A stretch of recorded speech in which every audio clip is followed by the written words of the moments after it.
I get it. I get it. Mini PCs are cool, and you're excited for mini PCs. What about a Radeon 680M plus 7000 series, a 7735HS processor, and one tiny, mysteriously heavy package? We get the Sir Pro from Beelink. Let's take a look.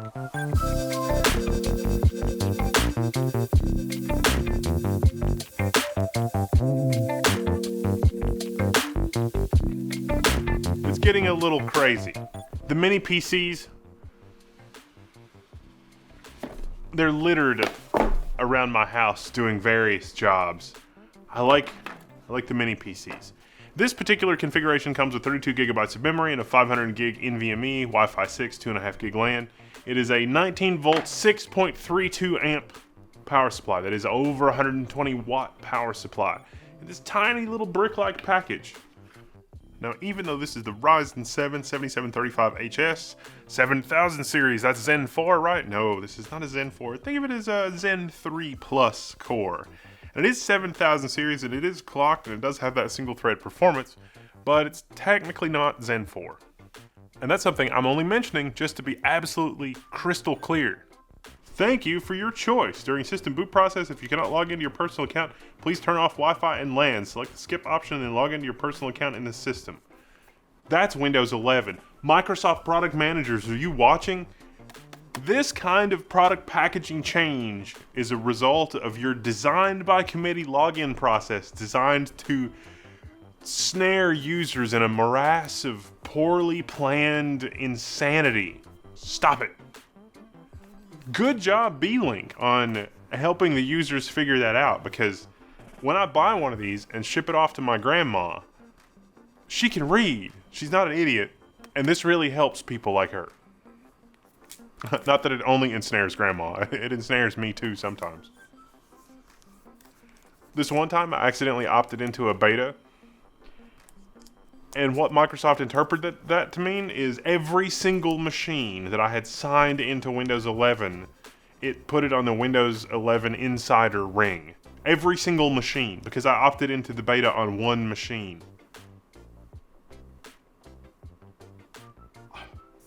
Wow, it's actually it's a metal case. It's got breathable filters on both sides and a mesh filter on the top. So we're gonna suck air in from the top and blow it out the sides and rear. Got a nice big air vent at the back here. Radeon graphics, Ryzen 7 7000 series. At the front, we've got two Type A and a Type C, plus a combination headphone microphone port and our power button. At the rear, we got two HDMI and two Type A USB ports, one USB 2.0 and one USB 3, and then our 2.5 gigabit LAN. Inside the box for accessories, we have a tiny power cord. We have our power brick, which, ooh, that's most of the weight of this package. The power brick is bigger than the computer. And then we have two HDMI cords. We got a really short one and a longer one, as well as our VESA mounting bracket and VESA screws. Now, Beelink has a pretty good design as far as VESA mounting goes. A lot of the monitors that we get into review, like our Pixio monitors, for example, have their own separate stand, and then they have the standard 75 or 100 millimeter VESA mount at the rear. This mounts just the same. In fact, it's an identical form factor to the other Beelink PC that we recently reviewed, except this one is Team Red.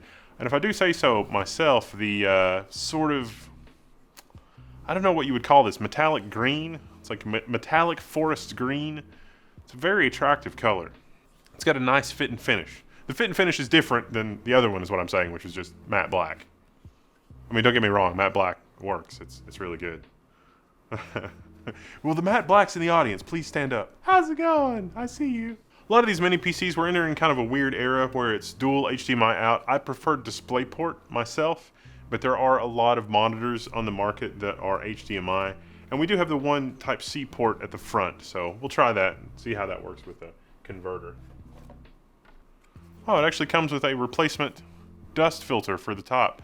If you don't like the sort of forest green, you can get a almost black, sort of a very, very, very dark. It's got an almost purple hue to it, but it's basically black. You wouldn't notice that it's purple unless you're looking at it really too closely.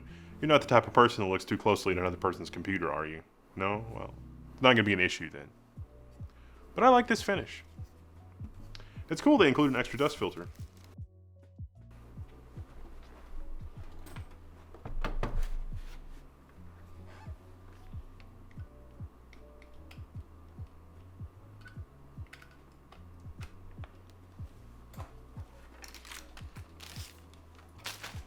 Now I can confirm this is connected to our ASRock Phantom Gaming Ultrawide 3440 by 1440 display with a USB-C to DisplayPort adapter. Now, of course, HDMI works fine. You can use that.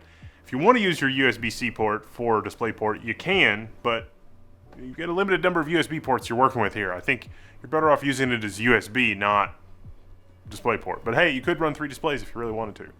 Now, if you were all excited thinking that 680M was discrete graphics, no. This is just the graphics that's built into our Ryzen mobile processor. But it's 8 cores, 16 threads, 32 gigabytes of memory on a DDR5 platform. And that's reflected in our Geekbench scores. That 680M is no slouch. I wouldn't recommend it for esports titles or anything like that, but this is a productivity machine. If you're a programmer, if you're doing web development or light application development, this honestly isn't terrible as far as performance goes. I mean, I've seen companies saddle developers with i3s. Engage below if you're one of those developers who is subjected to a Core i3 with 4 gigs of memory as it is. Oh, you're just editing text files all day. You don't need anything special. It hurts in my soul. This is much more tolerable at that sort of enterprise business class friendly price point. Disposable computers! Single thread boost clocks, for what I'm seeing, up to 4.6 gigahertz on this platform. Again, not bad for a small form factor machine. And not once from the tiny fan installed in this did the sound level ramp up to what I would consider annoying. Just sort of somewhere between inaudible most of the time to a very, very low whoosh. In fact, the air conditioning in here is substantially louder than this machine is, even on low, just from the sound of the air coming through the vents. Very impressive stuff.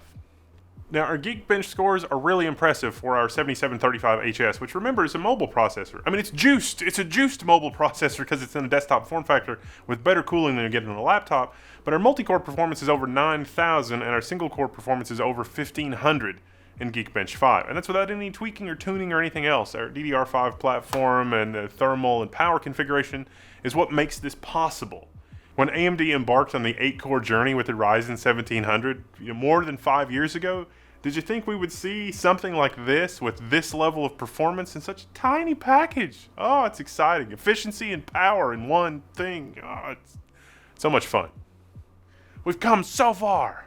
The USB-C port supports DisplayPort. Does it support PCI Express tunneling? Yeah, oldie Cooler Master gaming box with the Radeon 7 installed. Could anything be more eclectic? Switching our display to HDMI. Now rocking HDMI. Connecting USB-C.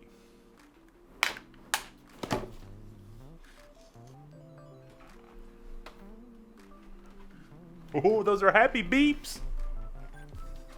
Can't confirm. PCIe tunneling does work.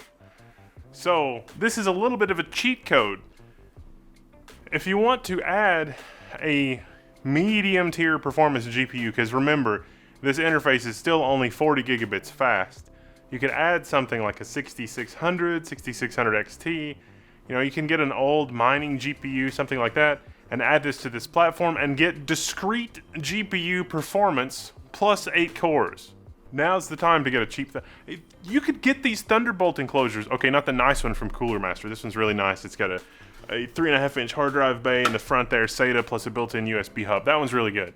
But the really inexpensive Thunderbolt enclosures on eBay, I was getting those for like $50 each.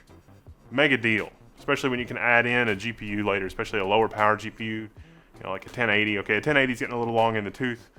2060, 6600. The 6600 honestly is the sweet spot if you're going to do this for Thunderbolt. The 6600 is not going to bottleneck too badly. I mean, 40 gigabit is not fabulous in terms of the interface speed, but the fact you can do this, very exciting. I love off-label uses. Oh, and if you want to go the home lab route, well, it's a whole other different story because you can pick up these nicer Thunderbolt enclosures and do things like add 10 or 25 gigabit NICs, which of course are not going to bottleneck with that 40 gigabit USB-C PCIe tunneled interface. We can't really call it Thunderbolt. Thunderbolt is an Intel thing, but this is PCIe. It's Thunderbolt compatible if you get an enclosure, and oh boy, this is pretty exciting. Well, that's been a quick look at the Beelink Sir Pro. Yes, sir. And pro tip from Level 1 Techs, the USB-C port does a lot more than it lets on. Probably also works with Thunderbolt docks, so you could run, dual DisplayPort out if you get a CalDigit or something like that. It's probably not an officially supported or sanctioned configuration, but hey, I'm running a Radeon 7 off of the Beelink, and it was literally just plug it in and it works. Okay, I gotta get the driver and everything else, but at least Windows auto-installed a reasonably working driver, so that's pretty cool. We've come a long way, Team Red. A long, long way. Tiny company with a relatively small number of engineers being able to pull off of it. Oh, it's cool stuff. Anyway, I'm Wendell. This is Level 1. This has been a fun, quick look at the Sir Pro from Beelink. And if you don't plan to use Thunderbolt or anything like that, it still makes a really reasonable machine for the configuration of the price and all the options. Good job, Beelink. Good job on the packaging. Good job on the options. Good job on making sure that worked. I'm Wendell, this is Level 1. I'm signing out. You can find me in the Level 1 forums. I'll see you there.